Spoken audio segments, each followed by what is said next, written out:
Capítulo 207. En la gruta de Belén, la madre evoca el nacimiento de Jesús. Dejada Betania con la primera sonrisa de la aurora, Jesús se dirige a Belén. A su lado van su madre, María de Alfeo, y María Salomé, y le siguen los apóstoles. El niño, por el contrario, le precede y encuentra motivo para estar contento en todo lo que ve, las mariposas que se están despertando, los pajaritos que cantan o picotean en el sendero, las flores que resplandecen por los diamantes del rocío, el hecho de que aparezca un rebaño en que se oye el balido de muchos corderitos, y una vez atravesado el torrente que está al sur de Betania, todo espuma risueña entre los cantos. La comitiva se dirige hacia Belén, pasando entre dos órdenes de colinas enteramente verdes de olivos y viñedos con algunos pequeños campos dorados de grano aviado ya a la siega, y el valle es fresco y el camino bastante cómodo. Simón de Jonás se adelanta y alcanza el grupo de Jesús. Pregunta, ¿por aquí se va a Belén? Juan dice que la otra vez habéis ido por otro camino. Es verdad, responde Jesús, pero porque veníamos de Jerusalén, por aquí es más corto. Cuando lleguemos al sepulcro de Raquel, que quieren verlo las mujeres, nos separaremos como hace tiempo, habéis decidido. Mi madre quiere ir a Betsur. Ahí nos reuniremos de nuevo. Sí, lo dijimos, pero sería tan hermoso que estuviéramos todos presentes, especialmente la madre, que a fin de cuentas es la reina de Belén y de la gruta y conoce todo a la perfección. Si lo contara ella, creo que sería distinto. Jesús mira a Simón, que insinúa dulcemente su deseo y sonríe. ¿Qué gruta, padre? Pregunta Marxian. La ruta donde nació Jesús. Ah, muy bien. Voy yo también. Sería precioso, dicen María de Alfeo y Salomé. Precioso significaría volver al pasado, a cuando el mundo te ignoraba. Te ignoraba, sí, pero todavía no te odiaba. Significaría encontrar de nuevo el amor de las personas sencillas que supieron solo creer y amar con humildad y fe. Significaría depositar en el pesebre este peso de amargura que oprime mi corazón desde que sé lo mucho que te odian.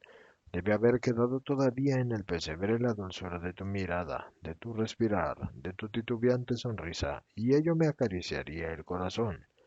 Este corazón mío, tan lleno de amargura. María habla despacio, entre anhelante y afligida. Pues entonces vamos a ir, mamá. Condúcenos tú al lugar.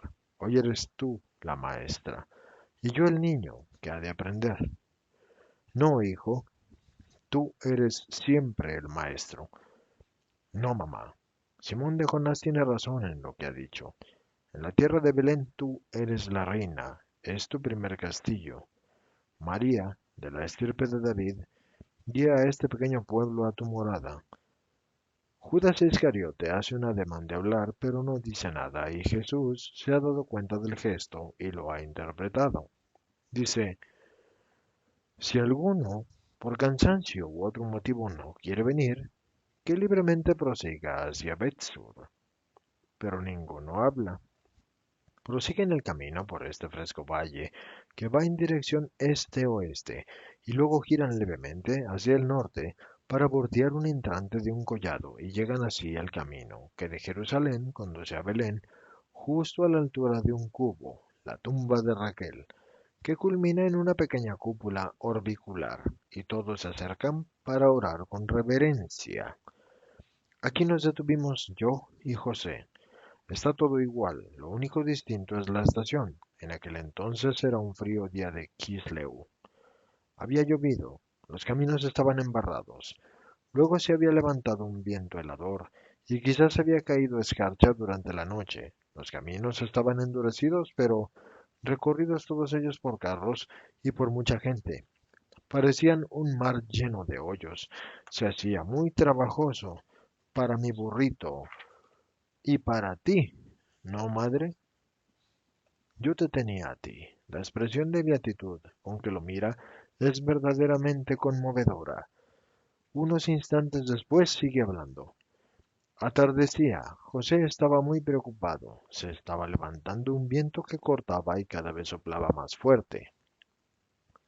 La gente que iba hacia Belén apresuraba su paso. Chocaban unos con otros y muchos decían insolencias contra mi burrito por lo despacio que iba, buscando lugar donde apoyar sus pezuñas. Parecía como si supiera que tú estabas ahí, durmiendo, el último sueño en la cuna de mis entrañas. Hacía frío, pero yo ardía por dentro. Te sentía llegar. ¿Llegar? Podrías decir, mamá, yo ya estaba desde hacía 9 meses. Sí, pero ahora era como si vinieras del cielo. El cielo descendía y se plegaba hacia mí, y yo veía sus resplandores, y veía a la divinidad arder de gozo por tu inminente nacimiento, y ese fuego me traspasaba y me incendiaba, y me abstraía de todo frío, viento, gente, nada. Yo veía a Dios. De tanto en tanto, con esfuerzo, lograba volver con mi espíritu a esta tierra y sonreía a José, que temía el frío y el cansancio por mí, y que iba guiando al burrito por temor a que tropezase, y que me arropaba con la manta porque temía que me enfriase. Mas nada podía suceder, no sentía los bamboleos y me parecía ir por un camino de estrellas y entre nubes cándidas sujetadas por ángeles, y sonreía primero a ti, y te veía dormir, capullo mío de azucena, a través de la barrera de la carne, con los puñitos apretados en tu camita de rosas vivas, y luego sonreía a mi esposo, que estaba profundamente afligido, para infundirle ánimo, y luego a la gente, que no sabía que estaba respirando ya en el aura del Salvador. Nos detuvimos cerca de la tumba de Raquel para que descansase un momento el borriquillo y para comer un poco de pan y unas aceitunas nuestras, provisiones de pobres. Pero yo no tenía hambre, y no podía tener hambre y me alimentaba de mi alegría. Reanudamos el camino. Venid, os voy a decir dónde encontramos al pastor. No penséis que puedo equivocarme, estoy reviviendo aquella hora. Veo y reconozco cada uno de los lugares, porque veo a través de una gran luz angélica. Quizás la muchedumbre angélica está de nuevo aquí, invisible para los cuerpos, pero visible para las almas, con su luminoso candor y todo se hace patente y todo queda señalado. Ellos no pueden equivocarse y me guían, para alegría mía y vuestra. Mirad desde aquel campo, a este vino Elías con sus ovejas. José le pidió un poco de leche para mí.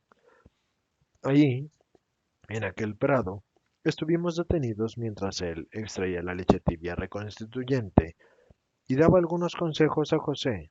Venid, venid, mirad este. Es el sendero de la última hondonada antes de Belén.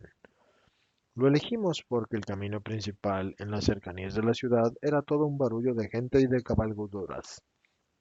Ahí está Belén. Oh, entrañable tierra de mis padres, que me diste el primer beso de mi hijo y te abriste buena y fragante como el pan que te da el nombre, pues Belén significa casa del pan. Para dar pan verdadero al mundo, mortalmente hambriento, me abrazaste tú, tierra que conservas el materno amor de Raquel como una madre tierra santa de la davídica Belén, primer templo del Salvador y de la estrella de la mañana, nacida de Jacob para señalar a la ruta del cielo y a toda la humanidad. Fijaos cuán bella está en esta primavera. También entonces, a pesar de que los campos y los viñedos aparecieran desnudos, era hermosa. Un velo leve de escarcha tomaba a resplandecer en las desnudas ramas, que aparecían espolvoreadas de diamantes, como envueltas en un impalpable cendal paradisiaco. Las chimeneas de todas las casas humeaban, pues llegaba la hora de la cena. El humo, subiendo escandalosamente los rellanos hasta llegar a este límite, mostraba a la propia ciudad, también velada. Todo se sentía casto y recogido en espera de ti, hijo. La tierra te sentía llegar. Te habrían sentido también los betlemitas, porque no son malos, a pesar de que no lo creáis. No podían ofrecernos alojamiento. En las casas honradas y buenas de Belén se apiñaban arrogantes, como siempre, y sordos y soberbios, los que hoy lo siguen siendo. y esos no podían sentirte a ti. ¿Cuántos fariseos, saduceos, herodianos, escribas, esenios había? ¿Cuántos? Su embotamiento de ahora sigue siendo manifestación de su dureza de corazón de entonces. Cerraron su corazón al amor y a su pobre hermana aquella noche y se quedaron, y todavía lo están, en las tinieblas. Desde aquel momento, rechazando el amor al prójimo, rechazaron a Dios. Venid, vamos a la gruta. Es inútil entrar en la ciudad. Los mejores amigos de mi niño ya no están. Queda la naturaleza amiga, con sus piedras, su riachuelo, su leña, para encender fuego. La naturaleza que sintió la llegada de su Señor. Sí, venid sin vacilación. Se tuerce por aquí. Ahí están las ruinas de la Torre de David. La aprecio más que un palacio. Benditas ruinas, bendito riachuelo y bendito árbol que como por un milagro te despojaste con el viento de muchas de tus ramas para que nosotros encontrásemos leña y pudiéramos encender fuego. María baja ligeras de la gruta y atraviesa el pequeño riachuelo por una tabla que hace de puente y corre hacia el espacio abierto que hay delante de las ruinas y cae en rodillas a la entrada de la gruta y se curva para besar su suelo. La siguen todos los demás, pues están emocionados, y el niño, que no la deja ni un instante, parece estar escuchando una historia maravillosa, y sus ojitos negros beben las palabras y los gestos de María sin perderse ni uno solo. María se pone en pie y entra diciendo, todo, todo como entonces. Pero en aquella ocasión era de noche y José me hizo luz para que entrase. Entonces, solo entonces, desmontando del borriquillo, sentí lo cansada y helada que estaba. Un buey nos saludó y me acerqué a él para sentir un poco de calor y para apoyarme sobre el heno. José, aquí donde estoy yo, extendió heno para hacerme un lecho. Lo había secado a la llama que estaba encendida en aquel rincón para mí y para ti, hijo, porque era bueno como un padre con su amor y de esposo ángel. Y los dos, de la mano, como dos hermanos perdidos en la oscuridad de la noche, comimos nuestro pan y nuestro queso, y luego él fue ahí a alimentar el fuego y se quitó el manto para tapar la abertura, pues en realidad había corrido el velo ante la gloria de Dios que descendía del cielo, tú, mi Jesús. Y yo permanecí ahí, encima del heno, al calorcito de los dos animales, arropada en mi manto y con la manta de lana. Mi amado esposo, en la conmoción de aquella hora en que me encontraba sola ante el misterio de la primera maternidad, siempre henchida de lo desconocido para una mujer, y para mí, en mi maternidad única, henchida además del misterio de que sería ver al Hijo de Dios surgir de la carne mortal, José fue para mí como una madre o como un ángel, mi consuelo, entonces y siempre. Luego, silencio y sueño descendieron y circundaron al justo, para que no viera lo que para mí era el beso de Dios de cada día. Y tras el intermedio de las humanas necesidades, he aquí que me llegan las desmesuradas olas del éxtasis que vienen del mar paradisiaco y que me elevan de nuevo a lo alto de las crestas luminosas cada vez más altas y me llevan arriba, arriba con ellas, a un océano de luz, de alegría, de paz, de amor, hasta verme perdida en el mar de Dios, del seno de Dios. Oigo todavía una voz de la tierra. ¿Duermes, María? Qué lejana. Es un eco, un recuerdo de la tierra, tan débil que el alma no reacciona.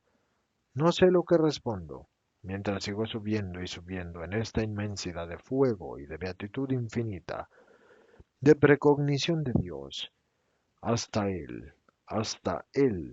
Oh, pero ¿te alumbré yo a ti? ¿O fui yo alumbrada por los trinitarios fulgores aquella noche? ¿Te alumbré yo a ti? ¿O tú me aspiraste para alumbrarme? No lo sé. Luego el regreso de coro en coro y de astro en astro y de estrato en estrato, dulce, lento, feliz, sereno, como el de una flor que el águila ha llevado a las alturas para dejarla caer después y desciende lentamente en las alas del aire, embellecida por una gema de lluvia, por un pedacito del arco iris arrebatado al cielo, para encontrarse al final en la tierra que la viera nacer. Mi diadema, tú, sobre mi corazón. Aquí, sentada después de haberte adorado, te amé. Por fin pude amarte sin la barrera de la carne. De aquí me desplacé para llevarte el amor de aquel que, como yo, era digno de estar entre los primeros que te amasen. Aquí, entre estas dos toscas columnas te ofrecí al Padre. Aquí descansaste por primera vez sobre el pecho de José. Aquí te envolví en pañales y los dos te colocamos aquí. Yo te acunaba, mientras José secaba el heno al fuego y se lo metía en su pecho para mantenerlo caliente, y luego allí, adorándote los dos, así, inclinados hacia ti, como yo ahora, y bebiendo tu respiración y contemplando, hasta que el anodamiento puede conducir el amor, llorando las lágrimas que ciertamente se lloran en el cielo por el gozo inagotable de ver a Dios. María, que ha estado yendo a un lado o a otro mientras evocaba los hechos señalando los lugares y jadeante de amor, como con un destello de llanto en sus ojos azules y una sonrisa en los labios, se inclina realmente hacia Jesús, que está sentado en una piedra grande, mientras ella cuenta y lo besa en el pelo llorando, adorándole como entonces. Y luego los pastores, dentro, aquí, adorando con su buen corazón, con el intenso hálito de la tierra que con ellos entraba en su olor humano, de rebaños, de heno, y afuera y por todas partes los ángeles, adorándote con su amor, con sus cantos, que ninguna criatura humana puede producir, ni tampoco reproducir, y con el amor del cielo, con la brisa del cielo, que con ellos entraba, que ellos portaban entre sus fulgores, tu nacimiento, bendito mío. María se ha arrodillado al lado de su Hijo Jesús y llora de emoción con la cabeza reclinada en las rodillas de Jesús. Ninguno de los presentes se atreve a decir nada durante un rato, emocionados en mayor o en menor grado. Miran en torno así, como esperando ver pintada entre las telas de araña a las ásperas piedras la escena descrita. María sale de este momento particular y torna a hablar. Bien, he descrito el nacimiento infinitamente sencillo e infinitamente grande de mi hijo, y lo he hecho con mi corazón de mujer, no con la sabiduría de un maestro. No hay más, en efecto. Fue la cosa más grande de la tierra, si bien velada bajo las apariencias más comunes. Pero, ¿y el día siguiente? ¿Y después? Preguntan muchos de los presentes, entre los cuales las dos Marías. El día siguiente, muy sencillo.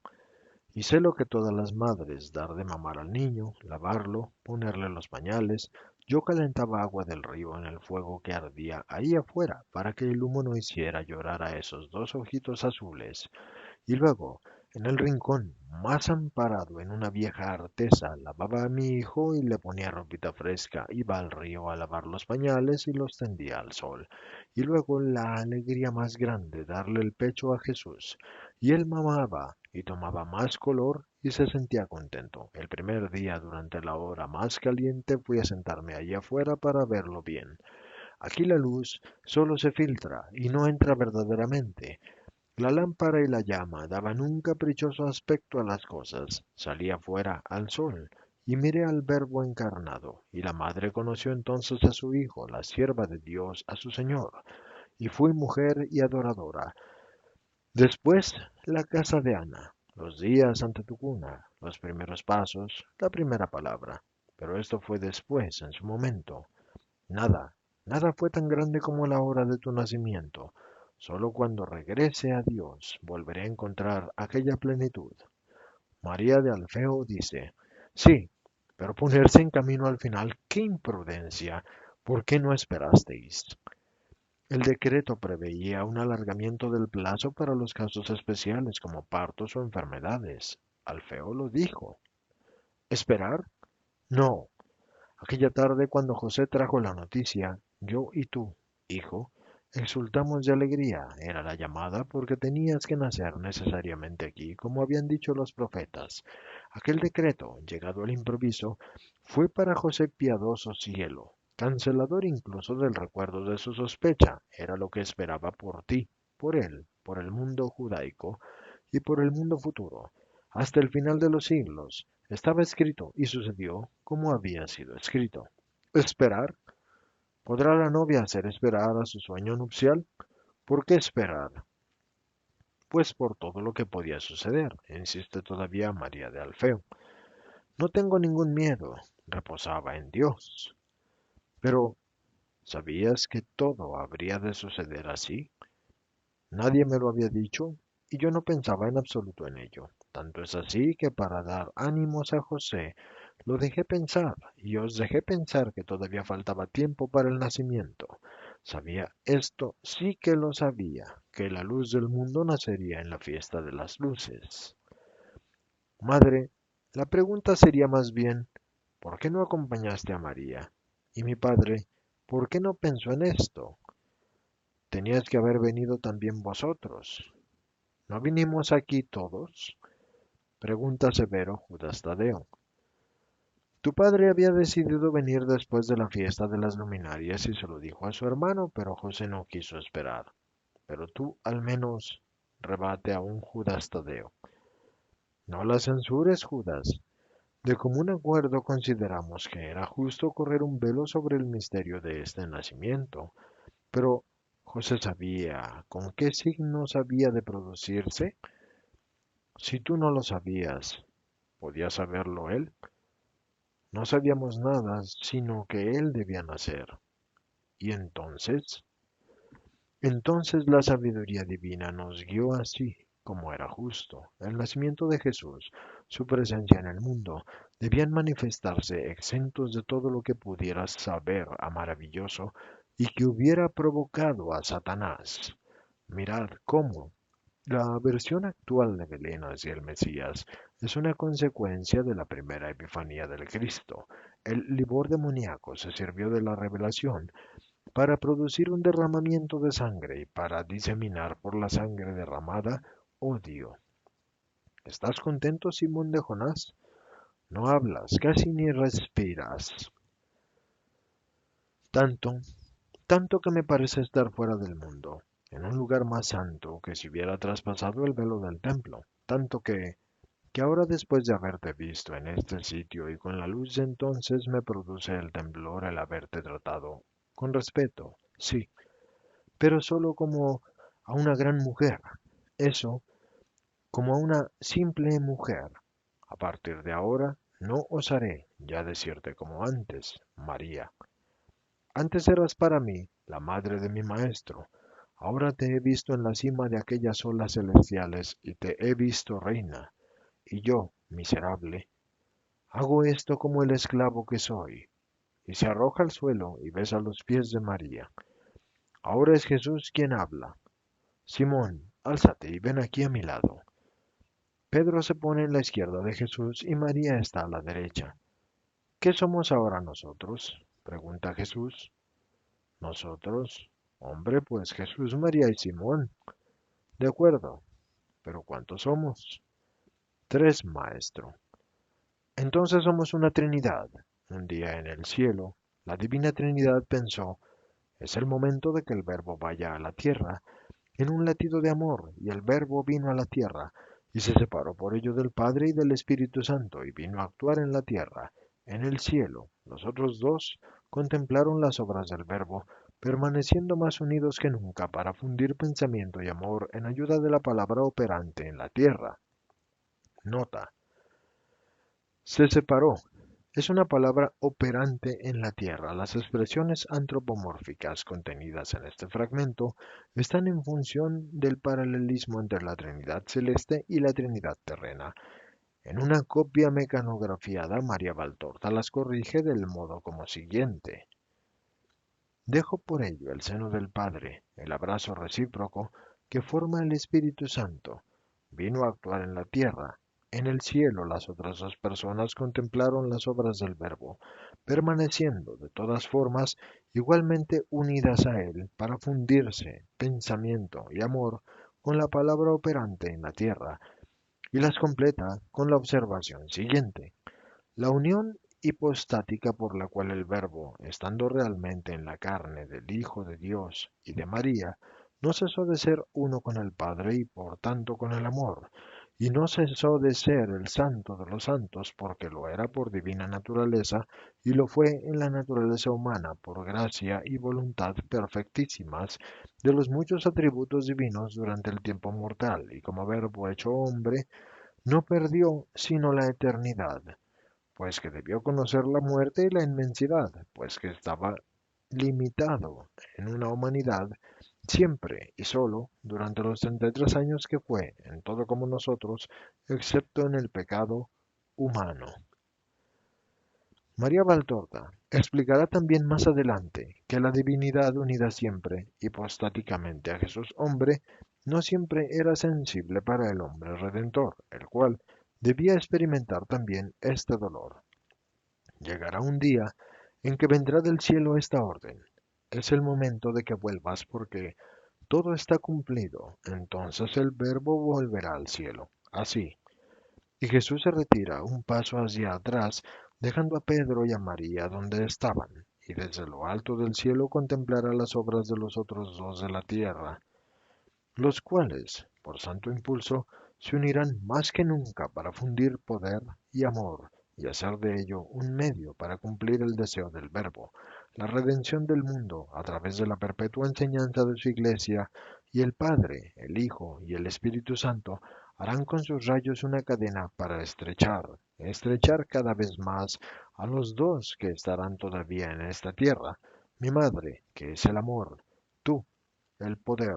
Por tanto, ciertamente tendrás que tratar a María como una reina, pero no como esclavo. ¿No te parece? Me parece todo lo que quieras. Me siento anonadado. ¿Yo el poder? Ah, pues si tengo que ser el poder, entonces sí que me debo apoyar en ella. Madre de mi Señor, no me abandones nunca, nunca, nunca. No temas, te tendré siempre acogido de la mano, así como hacía con mi niño hasta que fue capaz de andar solo. Y después te sostendré con la oración. Ánimo, Simón, no dudes nunca del poder de Dios. Ni yo ni José dudamos de su poder, tú tampoco debes dudar. Dios otorga su ayuda en cada hora si permanecemos humildes y fieles. Ahora, venid aquí afuera, junto al riachuelo a la sombra del árbol bueno que, si el verano estuviera más adelantado, os daría además de su sombra sus manzanas. Venid, comeremos antes de partir. ¿A dónde, hijo mío? A Jala, está cerca, y mañana iremos a Betsur. Se sientan a la sombra del manzano y María se apoya contra el recio tronco, y Bartolomé mira fijamente, como ella, tan joven y todavía celestemente enardecida por los hechos que ha revivido, acepta de su hijo el alimento que previamente ha bendecido, y como le sonríe con ojos de amor y susurra, a su sombra he tomado asiento, y su alimento sabe delicado a mi paladar, y le responde Judas Tadeo, es verdad, se consume de amor. Pero no se puede decir que fuese despertada bajo un manzano. ¿Y por qué no, hermano? ¿Qué sabemos nosotros de los secretos del rey?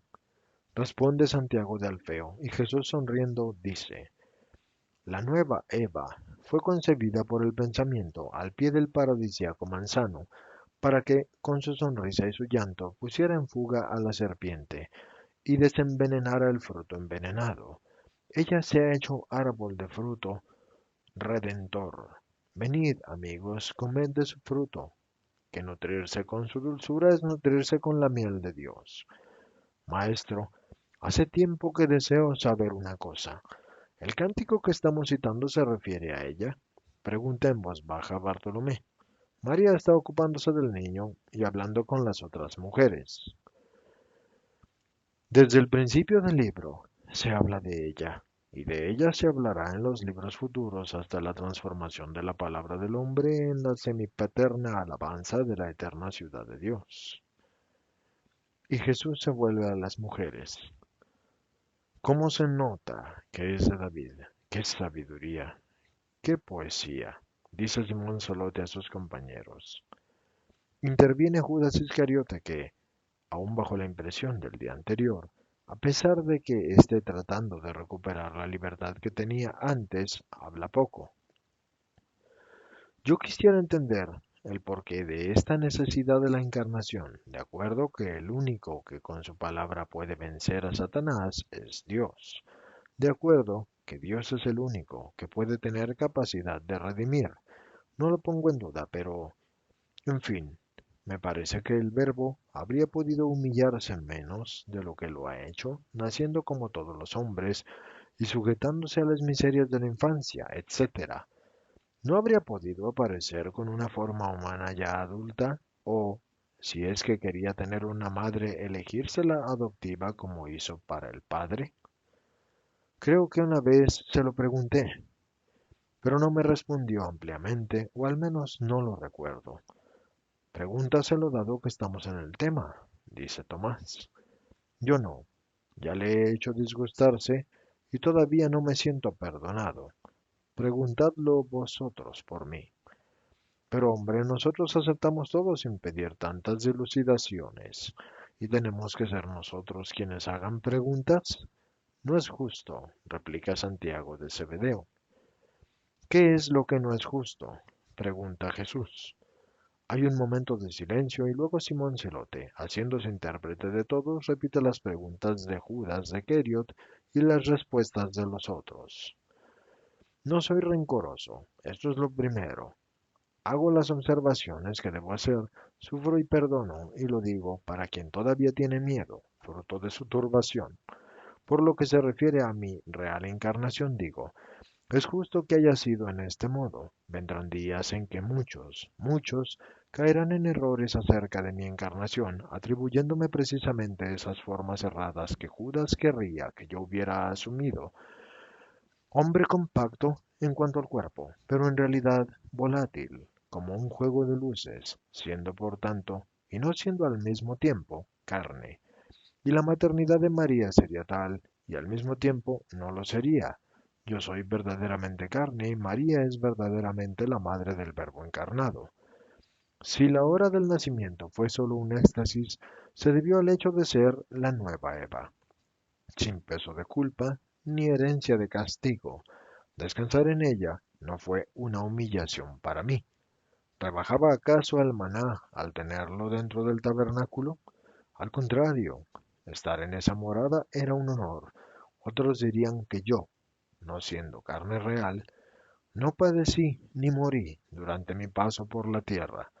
Sí, no pudiendo negar que estuve en la tierra, se negará mi encarnación real o mi divinidad verdadera. La realidad es que yo soy uno con el Padre eternamente y estoy unido a Dios como carne, pues en verdad le era posible al amor, en su perfección, alcanzar lo inalcanzable revistiéndose de carne para salvar a la carne. A todos estos errores responde mi entera vida, que da sangre desde el nacimiento hasta la muerte, y que se ha sujetado a todo lo humano excepto al pecado. Sí he nacido de ella por vuestro bien. ¿No sabéis cuánto se mitiga la justicia desde que tiene a la mujer como su colaboradora? ¿Estás satisfecho, Judas? Sí, maestro. Haz tú también lo propio conmigo. Judas Iscariote agacha la cabeza confundido y quizás realmente tocado por tanta bondad. Todavía permanecen a la sombra fresca del manzano. Unos dormitan y otros duermen verdaderamente. María se levanta y vuelve a la gruta, y Jesús la sigue,